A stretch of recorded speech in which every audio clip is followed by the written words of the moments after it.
My name is Margaret Chen, and I'm 58 years old. For the past 12 years, I've worked as a financial advisor helping families plan for their golden years. There's something deeply satisfying about guiding people toward security and peace of mind in retirement. I never imagined that my own expertise would become the very thing that turned me into what my parents called the family ATM. It started innocently enough. My father, Robert, had just turned 73 when he mentioned during Sunday dinner that he was worried about his retirement portfolio. The market had taken a dip, and he wasn't sure if he should move things around. Of course, I offered to help. What daughter wouldn't? I spent hours reviewing his accounts, restructuring his investments, and setting up a more stable income stream. He seemed grateful. My mother, Patricia, thanked me with her famous apple pie. That was 5 years ago. After that, the requests came more frequently. Could I look at their insurance policies? What about their Medicare options? Should they refinance the house? Each time I said yes. Each time I carved out hours from my own busy schedule to help them navigate financial decisions. I told myself this was what family did for each other. My younger brother Daniel saw things differently. At 49, he'd always been the golden child. He lived 2 hours away with his wife Stephanie and their 3 teenage kids. He called our parents every Sunday like clockwork but rarely visited. Somehow that weekly phone call earned him more praise than all my hands-on help combined. The thing about being the dependable one is that people stop seeing the effort. It becomes expected. When I helped my parents set up their estate planning, they thanked me, but there was no real acknowledgement of the work involved. When I spent my vacation week helping them sort through decades of paperwork to organize their financial documents, my mother's only comment was that I should have brought someone to help me so I wouldn't look so tired. I should have seen the signs earlier, the little comments, the way my father would joke that I was better with their money than my own, the way my mother would mention how Daniel was so busy with his family, as if my time was somehow less valuable, because I'd never married. Last month, everything changed. My nephew Tyler had turned 18 and was getting ready for college. Daniel called our parents to discuss how they might help with tuition. I wasn't part of that conversation, but I heard about it later. According to my father, they decided to help with $10,000 from their savings. Daniel had suggested they ask me to review the decision to make sure it wouldn't impact their retirement security. That's when my brother made a mistake that would expose everything. He accidentally added me to a family group chat. It was supposed to be just him, our parents, and his wife, but there was my name right at the top of the thread. I almost left immediately. I don't like being in group chats. Too much notification noise. But something made me scroll up to see what they'd been discussing. What I found made my hand shake so badly I had to set my phone down on the kitchen counter. The chat history went back months. Hundreds of messages. And the tone was nothing like the warm, grateful family I thought I knew. There was my mother's message from 3 weeks ago talking about how I'd help them understand their new investment account. Margaret spent 4 hours with us today explaining everything. She's so patient. Too bad she doesn't realize we've been asking her to do all this work for free while we've been paying that nice young man at the bank to actually manage things. She's too stupid to realize we're using her. My breath caught in my throat. I read it again thinking I'd misunderstood. But no, the words were clear. I scrolled further. My father had written Margaret is like having a free financial advisor on call. I told her we might need help with tax planning next month. She'll do it. She always does. The family ATM never runs out. The family ATM. They had a name for me. A nickname they used when I wasn't around. Daniel's response made it worse. You two are terrible, but I love it. Keep her busy. The more time she spends on your finances, the less time she has to notice she's doing it all for nothing. She's too focused on being the helpful daughter to see you're playing her. His wife Stephanie had added a laughing emoji. Your family dynamics are wild, but hey, if Margaret wants to work for free, that's on her. There were more messages. So many more. Discussions about how to phrase requests so I wouldn't feel used. Jokes about my unmarried status and how I must have nothing better to do with my time. Plans to ask me to help with their friends' financial questions. Because wouldn't it be nice to be known as the family with the expert daughter? My mother had even written, "Sometimes I feel a little bad, but then I remember she volunteered. And she seems happy to help. Maybe this is her way of feeling important, since she doesn't have a husband or children to focus on." I sat in my quiet apartment that evening staring at my phone until the screen went dark. The spring sunlight faded outside my window and still I couldn't move. Everything I'd believed about my family had shifted in the space of a few scrolled messages. The next morning I woke up with a clarity I hadn't felt in years. I wasn't angry exactly. Anger would have been hot and immediate. This was something colder. A decision forming like ice crystals on a window. I'd spent 5 years being the family ATM. It was time to close that account. I started with a simple action. I removed myself from the group chat. No explanation, just left. Within an hour my phone rang. It was Daniel. "Hey Maggie, did you mean to leave the chat? I think there was a glitch." His voice was casual, friendly even. As if I hadn't just read months of messages mocking me. "No glitch," I said. "I read the messages, Daniel. All of them." The silence on the other end lasted so long I thought he'd hung up. Then I heard him exhale. "Oh. Listen, Maggie, that's not what it looks like, really. Because it looks like you've all been laughing at me for years, while I spent my free time helping mom and dad. It looks like they call me the family ATM behind my back. It looks like you think I'm too stupid to realize I'm being used. We were just joking around. You know how family is. We didn't mean anything by it." "But you did mean it, Daniel. That's the thing about jokes. They're funny because there's truth in them. And the truth is, you all think I'm a fool. That's not fair," he started, but I cut him off. What's not fair is asking someone to give their time and expertise, and then mocking them for it. What's not fair is taking advantage of family. I'm done. I hung up before he could respond. My hands were steady now. The shaking from the night before had turned into something solid. "Resolve," my mother called next, then my father. I didn't answer. Instead, I sent them both a single text message. "I know about the group chat. I know what you really think of me. I won't be available to help with financial matters anymore. I wish you well with your retirement planning." Then I blocked the group chat notifications and went to work. I had clients who actually valued my expertise. People who paid me for my time and respected my knowledge. I would focus on them. The days that followed were strange. My phone still rang, but I'd set my family's numbers to go straight to voicemail. I listened to the messages once each evening. My mother's voice was hurt and confused. She didn't understand why I was being so sensitive. My father said I was overreacting to simple family teasing. Daniel left 3 messages saying we needed to talk this through like adults. None of them apologized. Not really. They were sorry I was upset, sorry I'd seen the messages, sorry there had been a misunderstanding. But no one said the words I needed to hear. No one acknowledged that what they'd done was wrong. 2 weeks passed. I started sleeping better. There was a lightness to my evenings now that I wasn't reviewing someone else's financial documents. I took a pottery class I'd been thinking about for years. I went to dinner with friends without checking my phone every 5 minutes in case my parents needed something. It was during one of these dinners that my friend Helen asked me how I was really doing. Helen had known me since college. She'd watched my relationship with my family evolve over the decades. She was one of the few people who'd gently suggested that maybe I was giving too much. "I'm okay," I told her. "Better than okay, actually.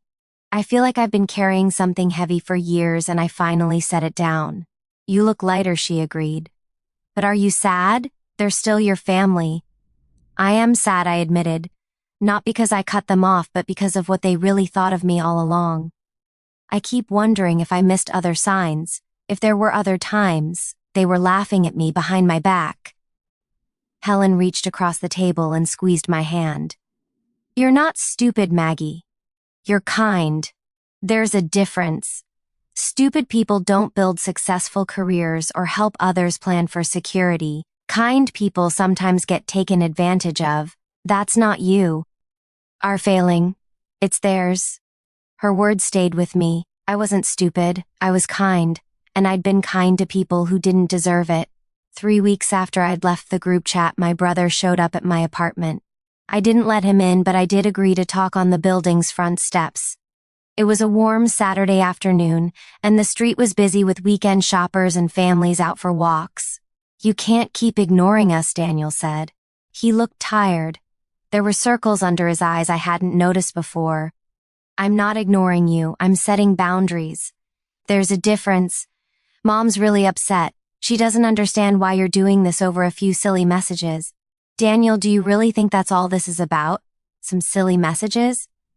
He shifted uncomfortably. "I think you're hurt and I get that, but we're family. Family forgives each other. Family also respects each other," I said. "Family doesn't use each other. For 5 years I've given my time and expertise freely because I thought I was helping people I loved, and the whole time you were all laughing at me. Calling me names, treating me like a joke. We weren't laughing at you." "Yes, you were, Daniel. I read the messages. The family ATM. Too stupid to realize we're using her. Those were your words." He had the grace to look ashamed. "I shouldn't have said that. No, you shouldn't have. But you did. And that tells me what you really think. All of you. So that's it? You're just done with us?" I considered his question. Was I done? It felt too final to say yes. But I also knew I couldn't go back to the way things were. "I'm done being used," I said carefully. "I'm done being the person everyone calls when they need something but no one respects. If you all want a relationship with me, it has to be different. It has to be equal. And it has to start with a real apology. Not sorry you're upset, but sorry for what we did." Daniel nodded slowly.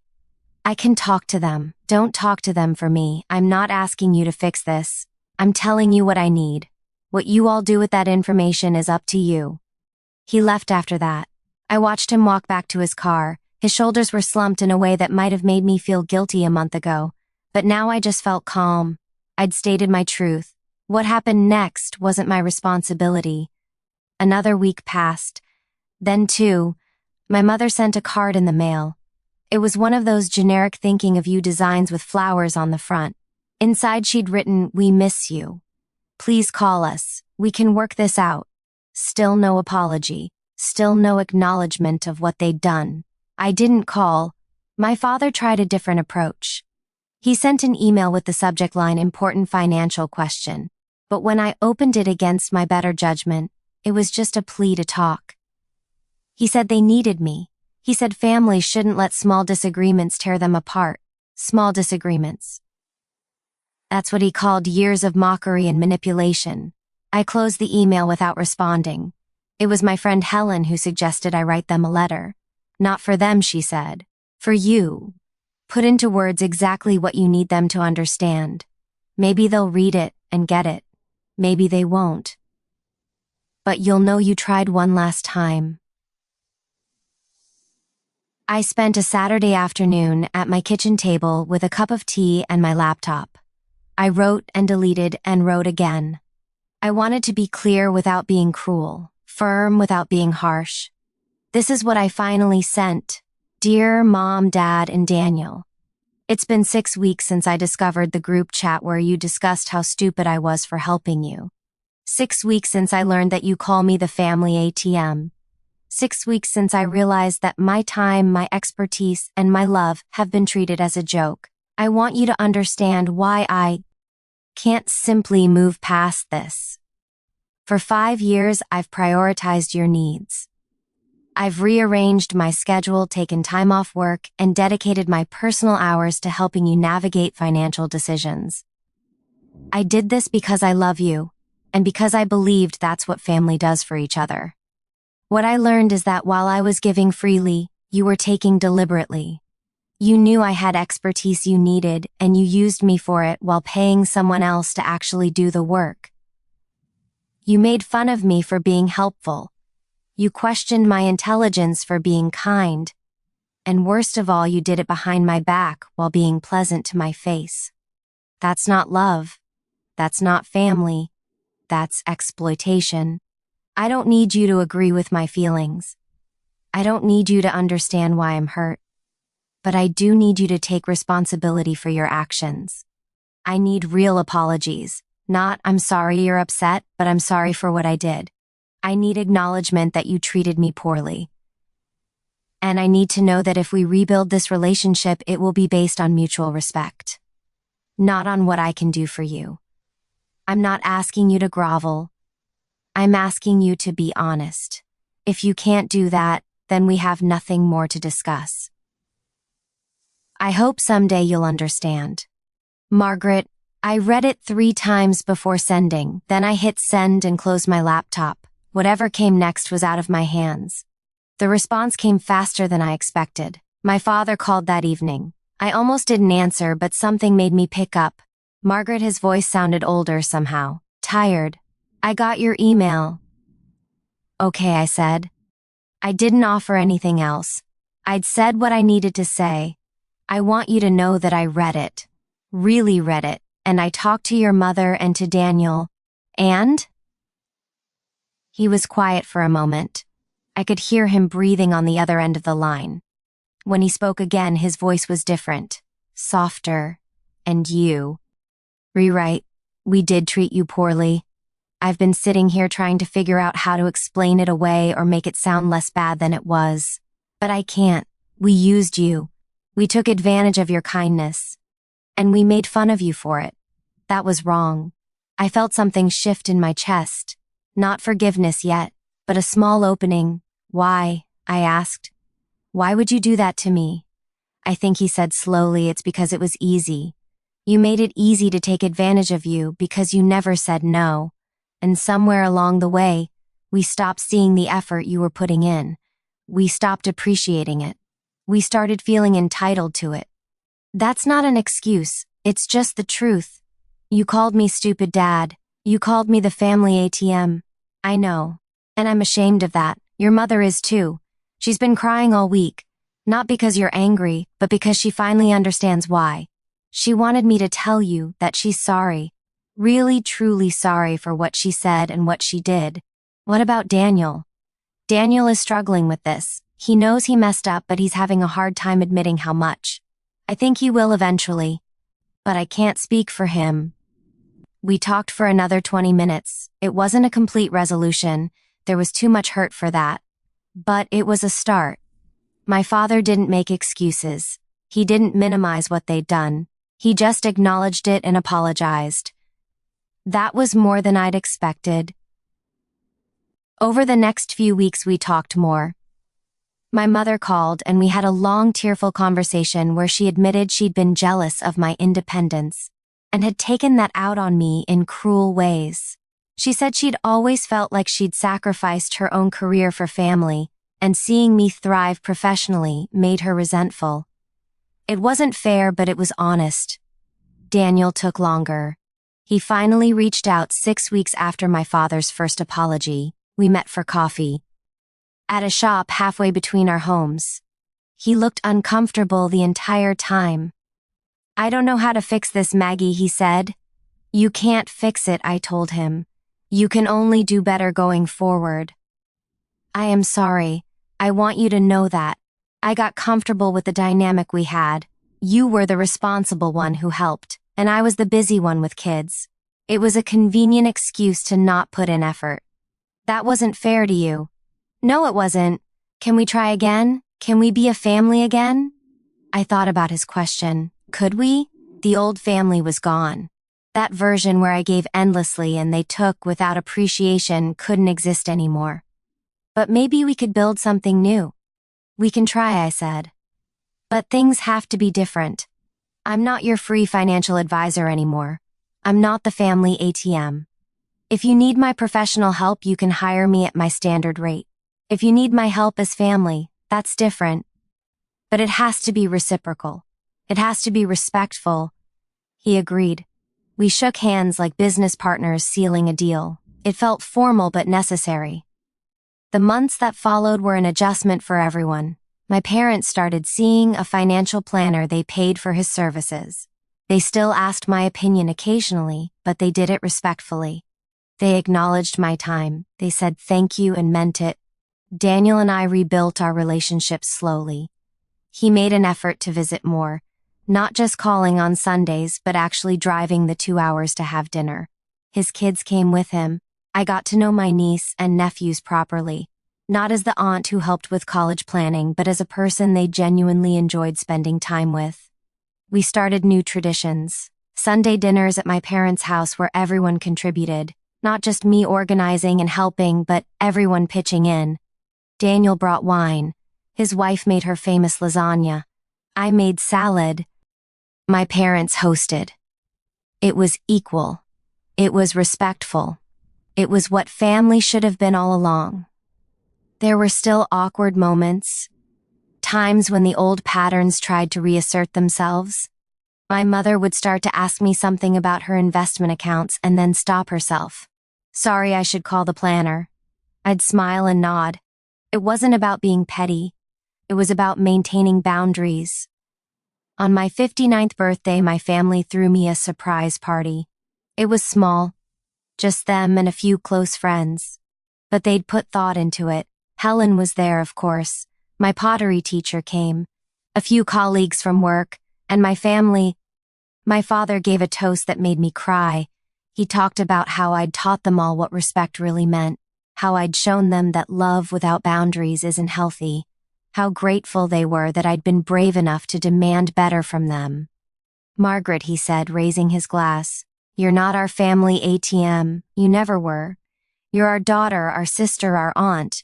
You're the person who loved us enough to tell us when we were wrong, and we're better people because of you. It wasn't perfect, families never are, but it was real, it was honest, and it was built on a foundation of mutual respect that hadn't existed before. That night, after everyone had left and I was cleaning up the last of the party supplies, my mother pulled me aside. Thank you, she said quietly. For what? For not giving up on us. You could have walked away completely. You would have been justified. But you gave us a chance to be better. That took courage. I hugged her then. Really hugged her. And I realized that I'd forgiven them. Not because what they'd done was okay. It never would be. But because they'd done the work to earn forgiveness. They'd changed. We'd all changed. Looking back now, I understand that sometimes the kindest thing you can do for people you love is to stop letting them treat you poorly. Boundaries aren't walls meant to keep people out. They're foundations that healthy relationships are built on. I'm not the family ATM anymore. I'm just Margaret, and that's exactly who I was always meant to be. The best part is I still love helping people plan for their financial futures. But now I do it on my terms, with respect, with appreciation, with the understanding that expertise has value and kindness should never be taken for granted. My family learned that lesson the hard way, but they learned it, and in the end that's what matters most. If this story touched your heart, please take a moment to like, share, and subscribe. Your support helps me continue sharing these stories of resilience and family healing. And I'd love to hear your thoughts in the comments below. Have you ever had to set boundaries with family? How did it change your relationships? Let's talk about it together.